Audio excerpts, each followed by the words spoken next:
Hello, beloveds. Thank you again for joining us at Discovery, Self Discovery of Self. And today we have the amazing, phenomenal Jemarc in the building today to talk to us more about all the beautiful transmutation of taking trauma and return it into something more filled with love so you can find the peace within your inner self and also share that with others today. And Jane Mark is actually a trauma recovery coach and wellness consultant. And also, Jane Mark has spoken at amazing places like Harvard and facilitated Rowan Medical School, Metadata, and the Asian Mental Health Project, and more. So we're excited to deep dive your story of self discovery and also some of the things that you're doing to impact the world, which is amazing. And you have this ball of love and joy everywhere that I see you, just your presence and showing up. And I hope the listeners that are checking in today are able to see how you can apply this to your daily life and find balance and be in recovery of self today.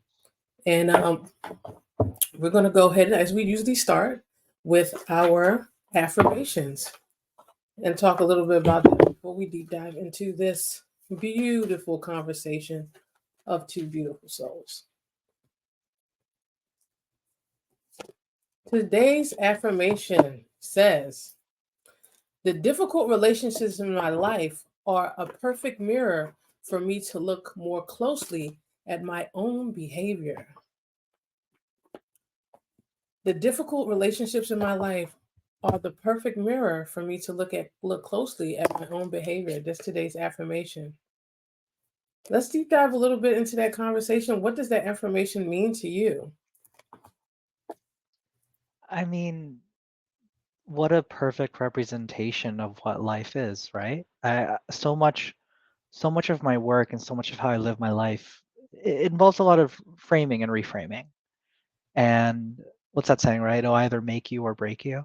Mm, The thing is, if we're to bring in the lens of trauma and say trigger, I think oftentimes we rely too heavily on avoiding trigger.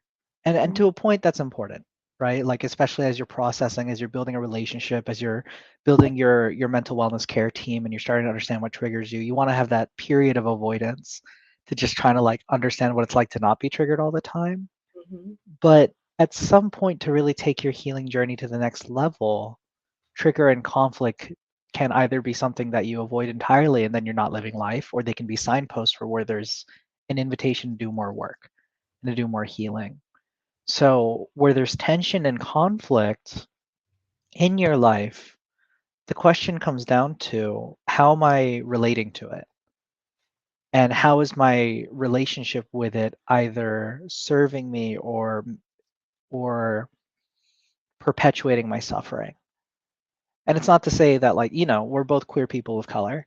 So it's not to say that there isn't, well, it was yesterday, but like happy Juneteenth. Like happy Juneteenth, happy Pride. Like it's not to say that there aren't things that external to us that impact us that are clearly not our faults. Like we didn't ask for these things to happen to us as queer people of color, as neurodivergent people and stuff like that.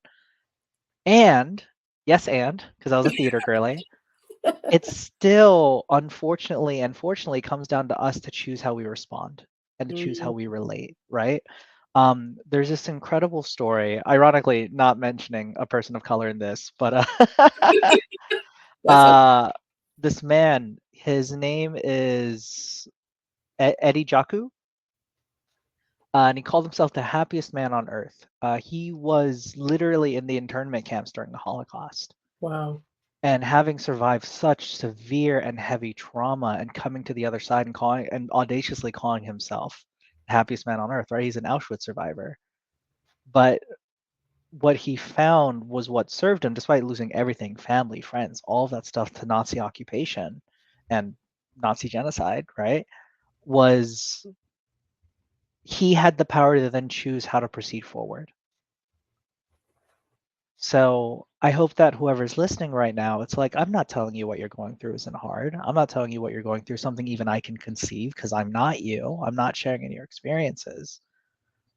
But every single if a Auschwitz survivor can proclaim himself as the happiest man on earth, we can look at that as like, well, obviously there's privilege, and obviously like he had, or we can look at it as like, okay, well, what does that mean for me? What does that make possible for myself? And once again, it all comes down to how we frame our relationship with these things. Wow, that was beautiful. Wow. Um, and that leads us to segue into just understanding that sometimes, we have to look at how can we be comfortable with being uncomfortable? What is the lesson in that? Just as J. Mark just explained to us. And that leads us to the question of let's talk about your journey and let's deep dive into that. We're going to peel back those layers, and there's so many layers to you, J. Mark, with everything that you do, merging the science, the spirituality, allowing us to become alchemists in our own lives. Um, as a child, also being a child of a veteran, and just, your spirituality, your background, your culture, your traditions, where did you find that moment where you found like, I'm ready to move? Or what, have you always been spiritual since you were young? Or No. like what led you down this path from adolescence to going to your journey now? Yeah, so I think the first thing out the gate is, I was raised by a Catholic mother, so naturally I became an atheist for a long time, as it goes when you grow up under the Catholic Church.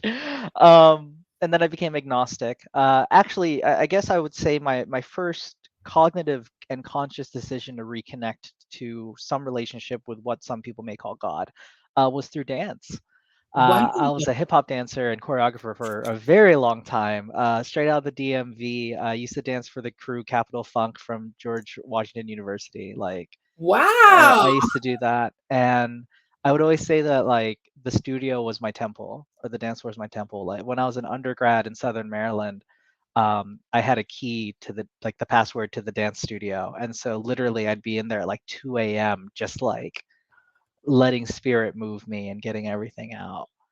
And it was a very agnostic, non-denominational relationship with spirit and with God. And too, like I lived in Japan when 9/11 happened. Oof. And like this being brown and Asian and being a child, felt the tension in the air and felt the difference and felt the paradigm shift. A lot of the people listening today who are maybe younger, who were born after 9/11, have zero memory of what it was like for the world to shift so drastically. Exactly. Suddenly, you had to go through all these security checkpoints to get through the airport. Suddenly all of the movies were like, let's shoot all these brown people in America and all this stuff. Yeah. And so it's difficult to believe in something greater Mm. when you're so young and being exposed to such severe trauma, right? My dad served on multiple ships that went to the Middle East. At one point, he was, despite being a naval officer, on the ground in the Middle East. To this day, doesn't talk about it. And there could be multitudes of reasons for that. I'm not going to unpack my father, but like that's trauma. And that's a Mm. lot of trauma. And for me to connect to spirit and spirituality and a path for spirituality was, I think, what a lot of us do is trying to find out like, well, what's the point? Mm. And it's always more powerful when it's a self motivated journey as opposed to an imposed one. And so I would say now I identify as a Buddhist, but it's actually through my Buddhist practice that I was then able to connect to a deeper relationship with God. I would even say controversially, in some ways, I feel closer to God than some of my Christian Abrahamic identifying colleagues. And I think it's because for me it was a choice. It Hmm. wasn't imposed, and it was also a responsive choice. I think that there's a big risk when it comes to spirituality, and we see it across the board, like not just with Christian born again Christians, but also with new wave spiritual people. Of you go through this incredibly difficult time, you connect to a spiritual practice that helps save your life, and then you over identify with it, Ah. and it becomes this it becomes this thing of like, I had a colleague who I met through the new wave space. They were a student in a course I TA'd, and then they became born again. And the thing is, like, they would just start sending me all of these things of like, have you read the Bible? Have you read the Bible? Da da da da da. And I was like, yeah, of course. I've read the full Bible. I've read all the parts about how it says women should be submissive to men, and how like if you're assaulted, that means you must marry your assaulter. And her response was like, oh well, don't read that part of the Bible. I'm like, okay, are you telling me to read the whole Bible, or are you telling me to cherry pick? Because what I was asking and engaging in was like, there's an essence there that's important. If we take it not for these are absolute laws and rules, but instead this essence, this invitation. Like I love Christ consciousness, this essence and invitation of just like, yo, let's just love each other and let's stand against oppression, right? Christ hung out with hookers and Yeah. thieves. Like he was a chill dude. Yeah. That sounds great. Potentially gay, hung out with 12 dudes all the time. I'm just saying, that sounds I'm sorry, this is gonna be like your most canceled episode. But like, but like, you know, being able to connect to spirituality for me, it's about what is leading me towards being the most responsive, the most authentic, the most to coin a term by a mentor, permissionary version of myself. If Mm, I'm able to live in total authenticity and responsiveness, some people are triggered by that. But like mm, I said, triggers are signposts. Maybe there's yes. somebody I triggered in my authenticity that years later realized they were triggered because they wanted that for themselves. And they hadn't lived in that way. Maybe there's other people who are inspired by it. Um, I can't change or control that, and I'm not trying to. But at least I can do everything I can to not add harm, to not further impose harm on others. And so I got to this space of spirituality because I was a caregiver for my partner. This August, we would have been together for 9 years. In 3 days, we've been married for 6. And Congratulations. thank you. And for the first half of our relationship ish now, the first 4 years of our relationship, I was a full time caregiver for them. Mm, They had chronic fatigue syndrome, fibromyalgia, POTS, complex PTSD, and PTSD. There'd be weeks at a time they couldn't physically get out of bed because of their chronic health issues. And then in 2018, they almost lost the fight to suicide. And witnessing them heal, not just treat symptoms, but make a full recovery. They no longer have fibromyalgia. They haven't had it since 2021. No fibro, no chronic fatigue, no POTS. We sold the bedside commode, the electric scooter, the walker, the wheelchair. They literally just finished their third year of med school, where for 2 months they did 10-hour days in surgery rotations, right? Like, to go from being barely ambulatory, sometimes not ambulatory at all, to fully healed, the invitation there is like, okay, well, obviously they did some work that's rooted in science, and that's important. But the human spirit's incredible. Our spirit, our consciousness is what allows us to keep moving forward when we're in that space of ineffability. When we're in that space of like, I have no evidence that says I should proceed forward. But then there's that voice in your head, call it God, call it your guru, call it Buddha, call it whatever you want, that says, we can do this. It's difficult not to believe in something greater when there's a voice that pushes you when you're at your absolute lowest, even though all the evidence says that there's no truth to it. So it's easy to be spiritual then. wow. That is amazing and profound. And congratulations to your partner and to you to see that whole trajectory of your life as it flowed and everything aligned and made sense. Um, and also looking at when you talk about like the trauma is stuck in the body. Like we see the book called the Body Keeps the Score by Sean Pratt, and also Kim McCoy about the issues in the tissues. And you talk about that a lot with the trauma, and we also talk about that in yoga therapy about the mala, the stuck, the goo, all that stuck trauma, even from adolescents that stuck in the nadis, not allowing the prana to flow properly in the body. and you examine that and merge this the science and the spirituality and the body of the different layers of the body, peeling that black back. And talk to us, as I am a survivor of fibromyalgia, and there's so many warriors out there going through that disease in the body. Talk to us more about that lens you see it as for people. Yeah. Also, the quick clarification: The Body Keeps the Score was by Bessel van der Kolk. I think Sean Pratt voiced the audiobook. Oh, okay, all right, okay. I'm just looking out for you, Cool, fam. cool, I cool. got your back. Thank you. I You got gave your me back. that. um, yeah, could you repeat the question? Because my brain, those of y'all listening, I got ADHD, so my brain was like, oh, there's a thing I need to adjust for. Okay. No, no, that's okay. That's okay. Um, so basically, I was talking about how we were talking about keeping the score, and the tissues the tissues have the issues in there, and how you talk about peeling back the layers, and we reframe that, looking at the body in different layers. Mhm. Um, and how do you see that in the lens as you look at people that are going through this disease in the body? Yeah, so it really starts in the brain. That's the thing. So um, our brains as humans, right? You have the reptile brain, which is the brain stem. You have the mammalian brain, which is the limbic system, and then you have the cortex, the prefrontal cortex, which is where consciousness is. Humans very uniquely have a cortex. The cortex allows us to think abstract thoughts. And when I say abstract, I mean things like good versus bad. Like that is an abstract thought. Things like light versus dark, that is an abstract thought because we're naming something that just kind of exists and we're giving qualities to it, right? And so the mammalian brain is what allowed humans to survive today.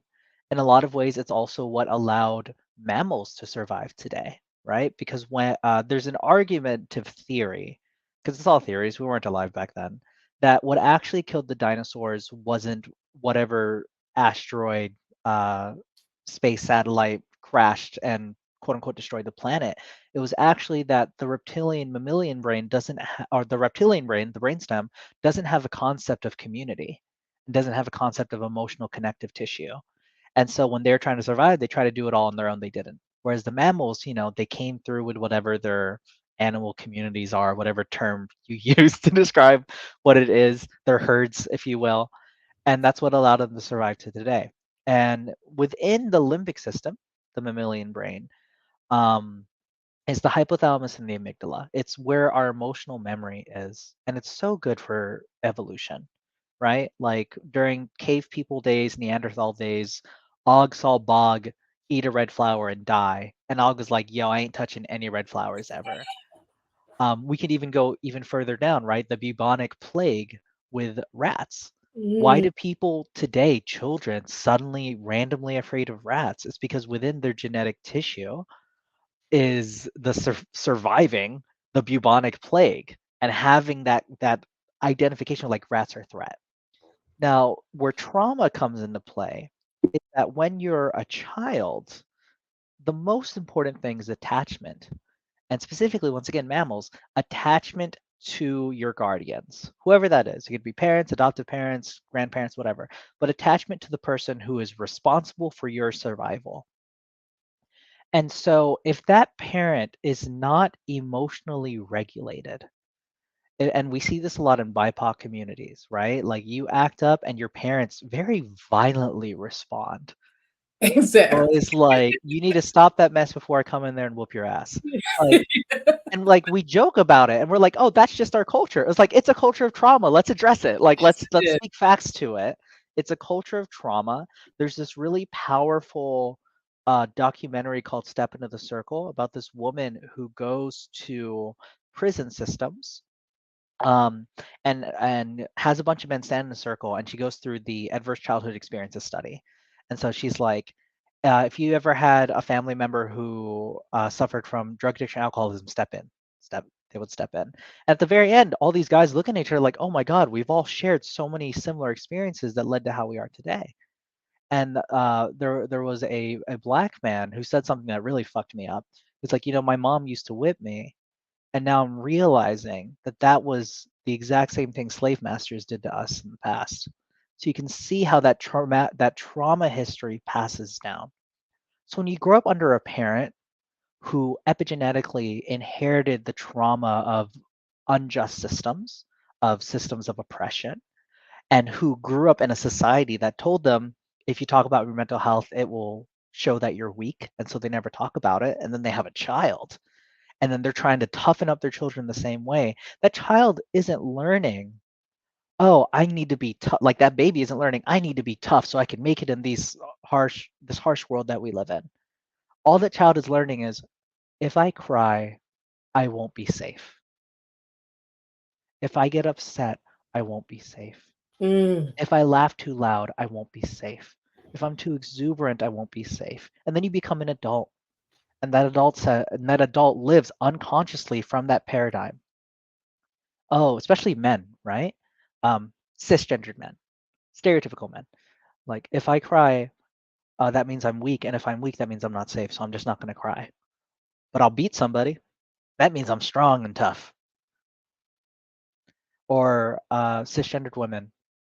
Oh, I need to keep giving and giving and giving and people pleasing because if I don't, I won't be safe. Because when I was a child, if I didn't do everything exactly perfectly, if I didn't conform to that expectations of my parents, they'd beat my ass or they would scream at me or they'd be upset. And so your nervous system, your limbic system reinforces those neural pathways over and over and over again throughout your entire lifetime. If you don't maintain these behaviors, which then become habits, which then become personality, you are in danger. And then you become an adult and you talk down your experiences. Like, yeah, my parents would spank me with a belt sometimes, but like I deserved it. Okay, but what if you saw that happening to a kid? Oh, I'd stop it immediately. Do you see the separation there, right? Oh, my parents would scream at me all the time, but like I was a rambunctious, hyperactive kid. I had to be. I couldn't calm down. Do you scream to your kid? No, of course not. So why is it okay to happen to you, but not okay for it to happen to them? Trauma is not about the event. It's about how your brain copes with the event. And in the short term, it's important. Those of you who are examining the way you show up in the world right now, and you're like, oh my God, I have all these addictive behaviors, or I act so violently and aggressively, and you're shaming yourself right now. You did all of that during a period in your life where you needed to survive, and you didn't know what you didn't know about yourself. Shaming yourself is just another trauma response. Don't do that. But build that awareness. There could be a bit of grief for it. There could even be a little bit of anger. We all go through like a resentment period, especially when it comes to our parentage. It happens. And then ask yourself, how do I want to proceed forward? The beautiful thing about the work I do in trauma healing is it is possible. It is possible to rewire the neural pathways in your brain to no longer normalize neuroses, to no longer normalize harm. We look at things like fibromyalgia, what's happening? Your nervous system is literally attacking itself because it thinks that's what you need to feel safe. It's like turning on that mental anxiety of like danger to 1,000%. So now you're not just feeling anxious, you're literally feeling it in your nerves, and then that's the pain. You can heal that. It takes time and it's difficult and it means completely challenging what the world has told you about dealing with hurt or even how you've coped with hurt. You know, you grow up as a child who isn't allowed to express hurt. You become an adult who overcorrects and just complains all the time. But there's a middle ground and healing happens in that middle pathway. Wow. And that's so true. Identifying those layers of yourself. And sometimes they're ugly, and sometimes we call it like doing the shadow work. If you're going to be face in front of the things that you've been pushing in a corridor somewhere in your consciousness, when they and the thing is, especially as a veteran myself, a woman of color, a queer woman, and just in general, just looking at all the aspects of tradition and culture and religion that have played a role on those acts of trauma that have showed up in my body or my mood and things of that nature. As I went through healing, it's a lot of unlearning because so long we've been programmed this way. We've been programmed this way. If we didn't do that, we were being disobedient and all these different things. So now your whole body is all clenched up. So I believe, like you said, you have the ability to heal, and you are doing amazing work changing people's lives through this work. And I'm gonna shout out the VA. VA, I need you to get Jemarc on board, because there's still, for some people in some areas, fibromyalgia is still kind of this new thing. They still don't really know the true cause, even though if we do the work, as you said, we can get to the core of it. What is it related to? What traumas? We can deal with those later. And if you really like, if we look at the disease in so many people's bodies versus what the Western practices are, we can go back to the core. Even with bipolar, all these different things, they never had a safe space to even talk about these things or just be held in that moment to have those safe spaces. And that leads me to asking you, how important is it? And also with epigenetics, as we look at epigenetics, um, prevention and also self-regulation for the individual passing their trauma, if they did prevention prior to conceiving the child, how important is that? And also, when they get to these vulnerable points in their lives, how important is that in creating those safe spaces and self regulation?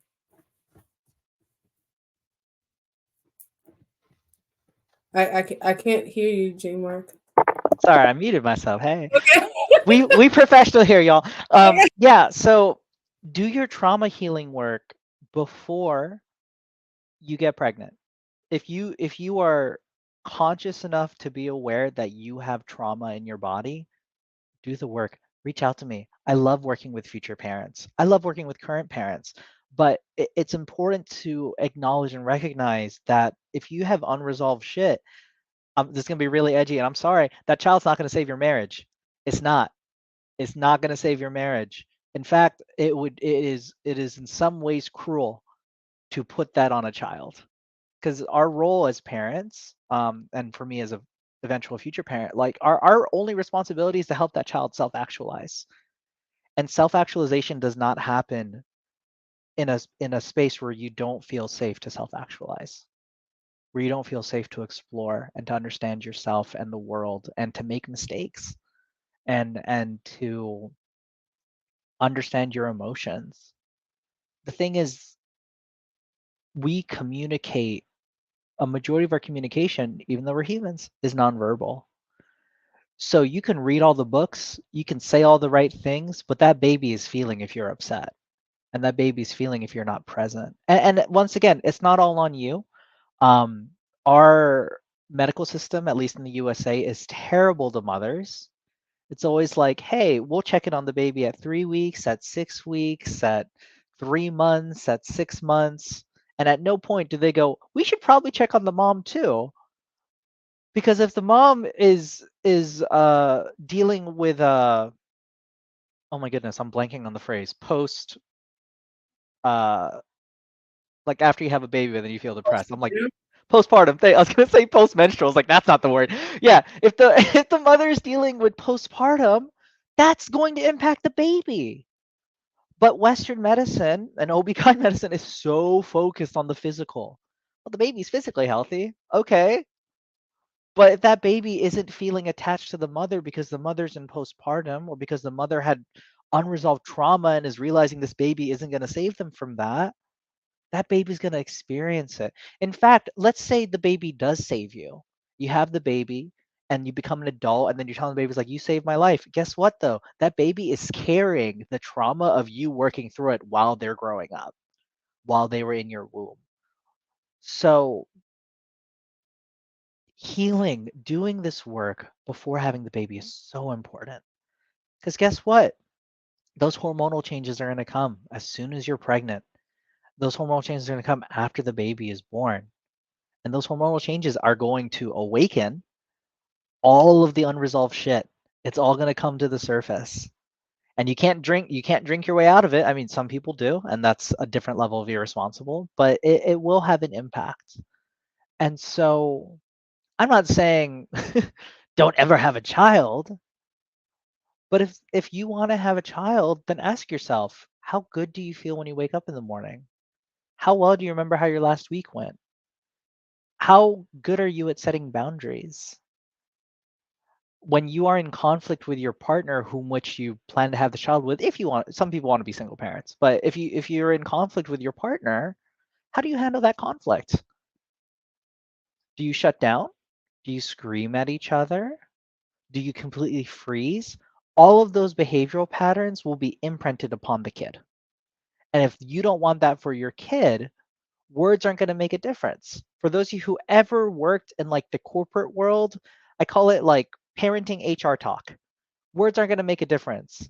Oh, they got the script, honey, like I was upset, but I'm not mad at you. It's like, okay, you're saying you're not mad at me, but energetically, mama, like I do not feel safe. And I am a child. I don't have the words to express why you're the reason I don't feel safe. So I guess I'm the problem. I guess it's me. I guess I'm going crazy now because you're saying all the right things, but I don't feel good. And that baby's going to grow up and be just as fucked up as the rest of us. And I think it's time to say our children deserve better by first saying we deserve better. And only we can give that to ourselves. Ooh, I just gotta give you a round of applause for that one. I'm going to get you so canceled for this. They're like, who is that? Get him out of here. Why are they talking about parenting? They're not a parent. Because I've been a child of parents. So I know. And also another thing that I mean that plays a role is these cultural um obligations, these traditions, and all these different things, and that desire, and we talk about the attachment of wanting that love, wanting that support, and if we don't meet the standard of what our cultural expectations are, then we feel as if, and in some cultures they disown you. In some cultures, you're alienated, um, or you're either talked about with the aunties and the uncles compared to someone. So that plays a lot on the psyche, and it touched me deeply when we talked about the children, which is something that I'm studying right now, especially in the educational system. How can we start at the grassroots to support these kids at these vulnerable ages? And I had my daughter. I was dealing with a lot of my trauma myself, and I see it carried on.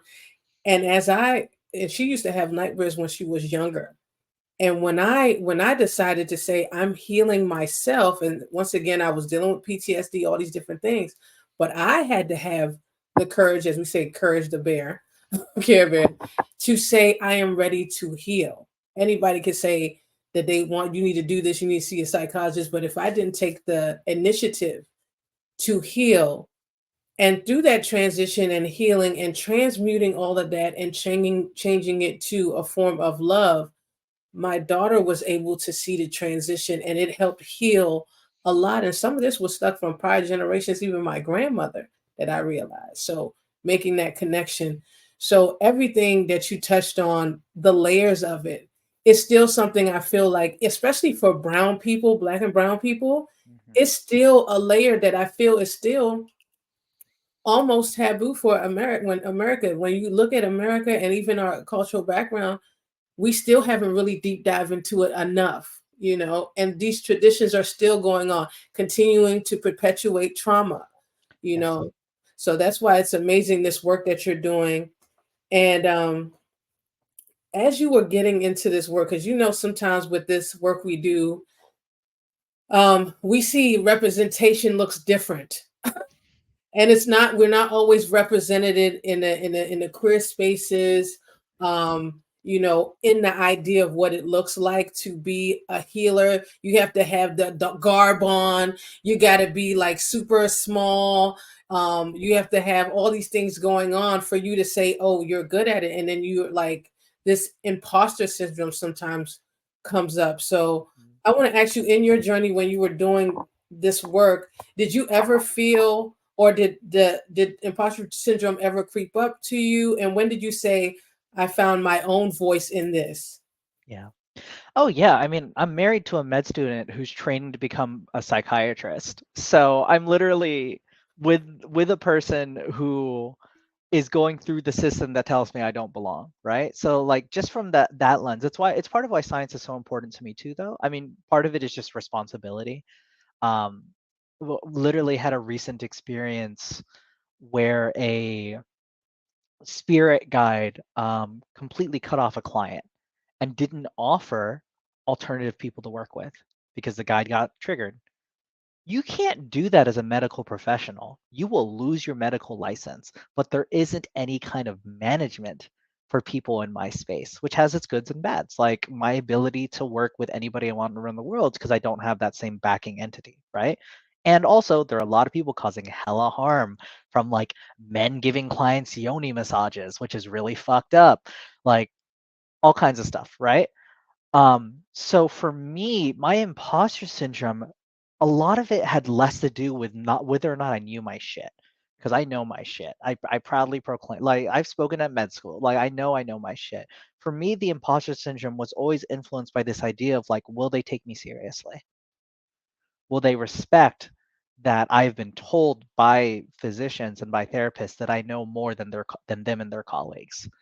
Or no, because I don't have that fancy piece of paper.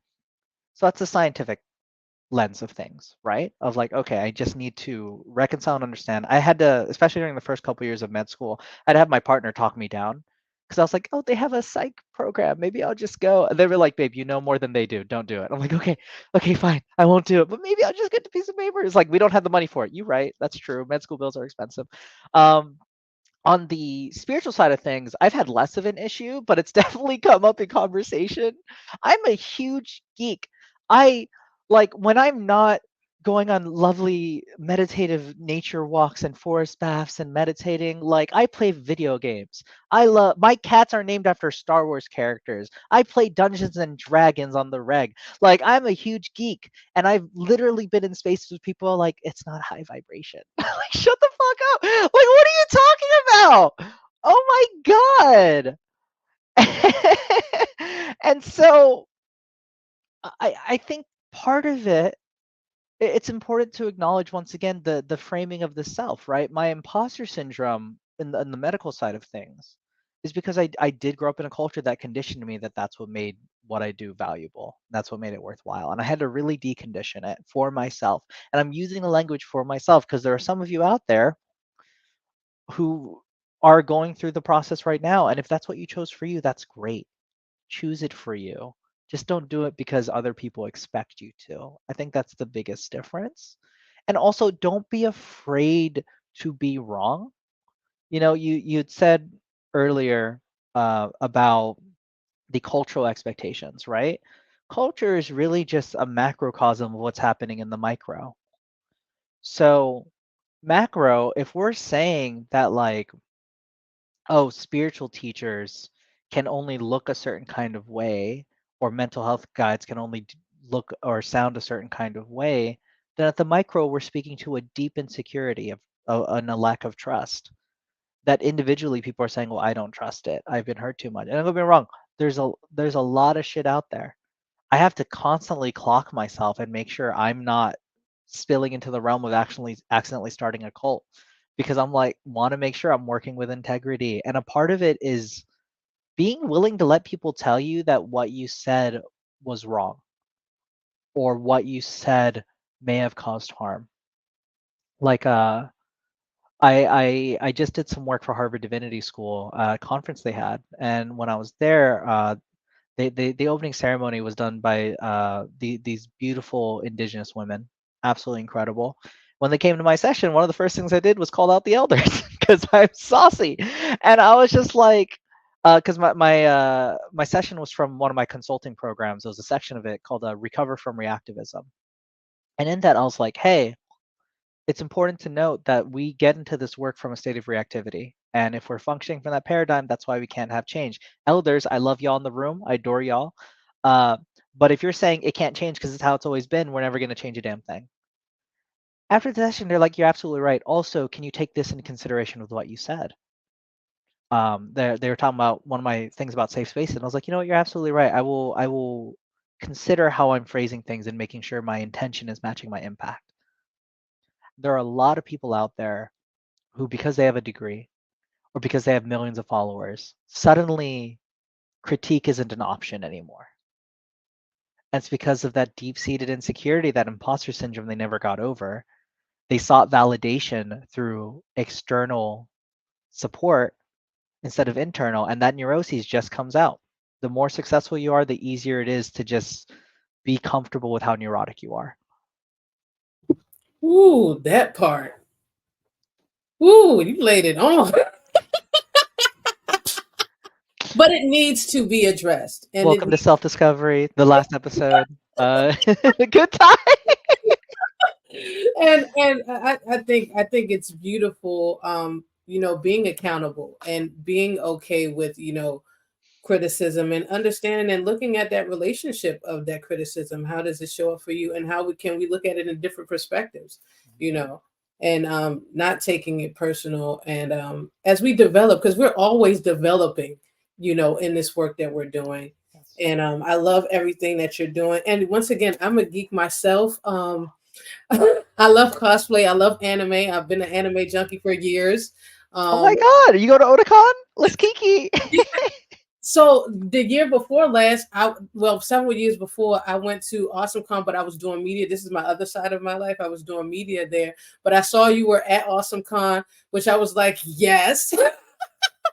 I My literally, yeah, I paneled this past Awesome Con. I paneled at it. Yeah. Yeah, so I was like, when I saw the cosplay, I was like, oh, so dear to my soul. My first anime was Akira back in the day.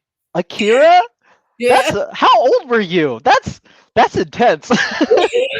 That's an intense first anime. It was very intense. And back then it was like under behind the scenes. You could only see stuff late at night back in the Hmm. day. So it was really intense. But yeah, I love everything that you're doing and how you are integrating everything and weaving it into life for people. Um, and if you could leave three key points for people to walk away with today in regards just in life in general, what would that be? Ah! Oh my god. Okay. 3 key points for people to walk away from today. The first one is it's never too late to heal. If you're still breathing, if you're alive, it's not too late. You just have to make the choice. Number 2 is it's time to forgive yourself and others. And when I say forgive others, I don't even mean you have to tell them you forgive them because you're not doing it for them, you're doing it for you. And as long as you keep holding on to that rage and that guilt and that shame, in the scientific lens, it is reinforcing the neural pathways of trauma in your brain. So your brain's gonna, some of you heard that and you're like, I'm not gonna forgive them. If I forgive them, what does that mean about me? Or I won't be safe. No, you'll be safe. You still have the memory, but it doesn't mean you have to constantly hold on to that. The Buddha says holding on to anger is like holding a hot coal and expecting the other person to burn. That's it. Or as I've heard it said. And the third one is you owe it to yourself and the world to finally know who you really are outside of reactivity. Beautiful, beautiful takeaways. And don't forget, everyone, to check out Jemarc on Instagram. Follow Jemarc on Instagram. Also, check out the website to find out more. If you are trying to heal and you're trying to change your life, make sure you contact Jemarc. Beautiful soul, doing amazing work, and hold space with so much care and love. And you don't always find that. The world might be unsafe, but we can become safe people, and we can create safe spaces for people without perpetuating more harm and trauma. So please take care of yourselves.